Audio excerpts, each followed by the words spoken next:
So again, as I was saying, if you are going to in DMP, then you have to really be good at art, right? DMP is something that like has to be really beautiful. It has to be ultra realistic. You will have to know that how to paint, where the light comes from, everything. So you have to be a good artist for that.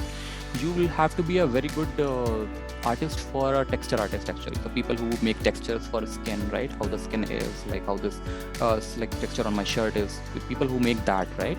That is like really important to be a good artist, to be a texture artist. But now again, like if you want to be a roto artist, if you're not okay with if you're not like very art savvy, that's okay, right? You can still do roto.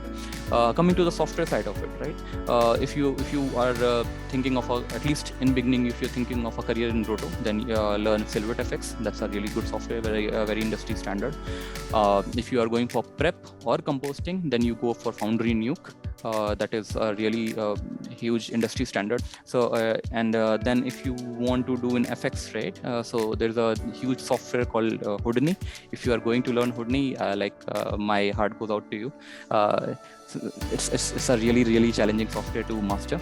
Just tell your family and friends not to see you for another year or two before you start learning Houdini. Okay. Other than that, if you are good in if you want to do in modeling, right, creating characters, then you do Maya for modeling, for sculpting as well. So there are softwares in industry where you can sculpt stuff, because modeling give you like certain there's a limitation for modeling. It won't give you wrinkles, right? Like small wrinkles, you can do it, but it's gonna be very tedious. So there are sculpting softwares as well today nowadays. So where you get a brush and then you draw the wrinkles and you draw the details. Like a lot of awesome people do a lot of great stuff on sculpting. So like for that, Mudbox is there. ZBrush is the main software actually. So ZBrush, Maya, Max, these are softwares for your 3D modeling and sculpting. Other than that, let's say, for texturing, if you want to learn something, learn Mari. Mari is a great software which is kind of an industry standard.